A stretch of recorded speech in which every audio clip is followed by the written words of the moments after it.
বিসমিল্লাহির রহমানির রাহিম। আসসালামু আলাইকুম প্রিয় ভিউয়ার্স, আশা করি মহান আল্লাহর অশেষ মেহেরবানিতে আপনারা সবাই ভালো আছেন। রমজান হলো রহমতের মাস, বরকতের মাস, আর এই মাসকে আল্লাহ তাআলা খাস করেছেন আল কোরআনের জন্য। আজ আমরা আলোচনা করব এই পবিত্র মাসে কুরআন তেলাওয়াত করলে আল্লাহ আমাদের কি কি পুরস্কার দান করবেন এবং পরকালে আমাদের জন্য কি কি উপহার অপেক্ষা করছে। সবচেয়ে বড় ফজিলত হল এই মাসটি নিজেই কুরআনের কারণে সম্মানিত হয়েছে। আল্লাহ তাআলা পবিত্র কুরআনের সূরা বাকারার ১৮৫ নম্বর আয়াতে বলেছেন, শাহরু রমাদান আল্লাযী উনজিলা ফীহিল কুরআন হুদাল লিন-নাসি ওয়া বাইয়িনাতিম মিনাল হুদা ওয়াল ফুরকান। অর্থ, রমজান মাসই হলো সেই মাস যাতে নাজিল করা হয়েছে কুরআন, যা মানুষের জন্য হেদায়ত এবং সত্য পথযাত্রীদের জন্য সুস্পষ্ট পথনির্দেশ আর ন্যায় ও অন্যায়ের মাঝে পার্থক্যকারী।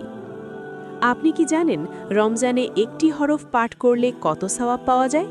রাসূল সাল্লাল্লাহু আলাইহি ওয়াসাল্লাম বলেছেন, মান কারাআ হারফাম মিন কিতাবিল্লাহি ফালাহু বিহি হাসানাতুন ওয়াল হাসানাতু বিআশরি আমসালিহা। অর্থ, যে ব্যক্তি আল্লাহর কিতাবের একটি হরফ পাঠ করবে তার জন্য একটি নেকি, আর একটি নেকি 10 গুণের সমান। কিন্তু রমজান মাসে প্রতিটি নফল ইবাদত ফরজের সমান সওয়াব দেয়। তাই আলেমগণ বলেন, রমজানে প্রতিটি অক্ষরের বিনিময়ে 70 থেকে 700 গুণ পর্যন্ত সওয়াব পাওয়া সম্ভব। এটি আল্লাহর পক্ষ থেকে এক বিশাল রিজিক বা নেকির উপহার। মৃত্যুর পর যখন একা অন্ধকার কবরে আমাদের থাকতে হবে, তখন আপনার রমজানে পঠিত এই কুরআন নূর হয়ে আসবে। আল্লাহ তাআলা কুরআনকে একজন জ্যোতির্ময় সাথী হিসেবে আপনার কবরে পাঠাবেন। সেই আলো আপনার কবরের ভয় দূর করবে এবং মুনকার নাকিরের কঠিন সওয়াল জবাবে আপনাকে সাহায্য করবে। এটি দুনিয়ার কোনো বন্ধ করতে পারবে না যা কুরআন আপনার জন্য করবে। আল্লাহ তাআলা ওয়াদা করেছেন যে জিহবা দিয়ে কুরআন তেলাওয়াত করা হয়, সেই জিহবাকে তিনি জাহান্নামের আগুনের জন্য হারাম করে দেবেন। কুরআন পাঠকারীর জন্য কুরআন হবে একটি শক্তিশালী ঢাল।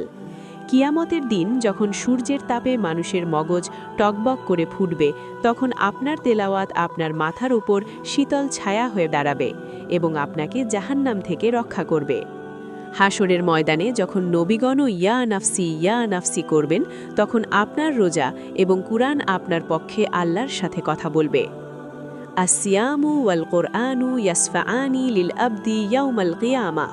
অর্থ, কিয়ামতের দিন রোজা এবং কুরআন বান্দার জন্য সুপারিশ করবে। কুরআন বলবে, হে পরওয়ারদিগার, এই বান্দা রাতের আরাম বিসর্জন দিয়ে আমাকে তেলাওয়াত করত, তাই তার জন্য আমার সুপারিশ কবুল করুন। আল্লাহ তখন কুরআনের কথা রাখবেন এবং আপনাকে জান্নাত দান করবেন। জান্নাতে যাওয়ার পর আল্লাহ আপনাকে এক অনন্য সম্মান দিবেন। আপনাকে বলা হবে, পড়তে থাকো আর জান্নাতের এক একটি তলা অতিক্রম করতে থাকো। আপনার তেলাওয়াত যেখানে শেষ হবে, জান্নাতে আপনার রাজকীয় প্রাসাদ সেখানেই হবে। অর্থাৎ আপনি যত বেশি কুরআন পড়বেন, আল্লাহর তত কাছে এবং তত বিলাসবহুল জান্নাতে আপনি থাকার সুযোগ পাবেন। পরিবারের জন্য মর্যাদা। আল্লাহ কেবল আপনাকেই নয়, আপনার মাধ্যমে আপনার পিতামাতাকেও পুরস্কৃত করবেন। হাদিসে এসেছে, যে ব্যক্তি কুরআন শেখে এবং সেই অনুযায়ী আমল করে, কিয়ামতের দিন তার পিতামাতাকে নূরের তাজ বা মুকুট পরানো হবে, যার উজ্জ্বলতা সূর্যের আলোর চেয়েও বেশি হবে। এটি একজন সন্তানের পক্ষ থেকে পিতামাতার জন্য শ্রেষ্ঠ উপহার। উপসংহার। প্রিয় ভিউয়ার্স, এই রমজানে আসুন আমরা অলসতা ত্যাগ করি, মোবাইল এবং ফেসবুকের পেছনে সময় নষ্ট না করে আল্লাহর কালামকে বন্ধু বানিয়ে নেই। এই কুরআনই আমাদের আসল সম্পদ, যা পরকালে আমাদের সাথে যাবে।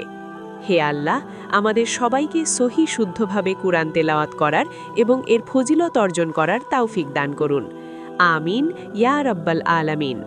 ভিডিওটি ভালো লাগলে শেয়ার করে অন্যদেরও জানার সুযোগ করে দিন এবং এই রকম আরও ইসলামিক ভিডিও পেতে আমাদের চ্যানেলটি সাবস্ক্রাইব করে রাখুন।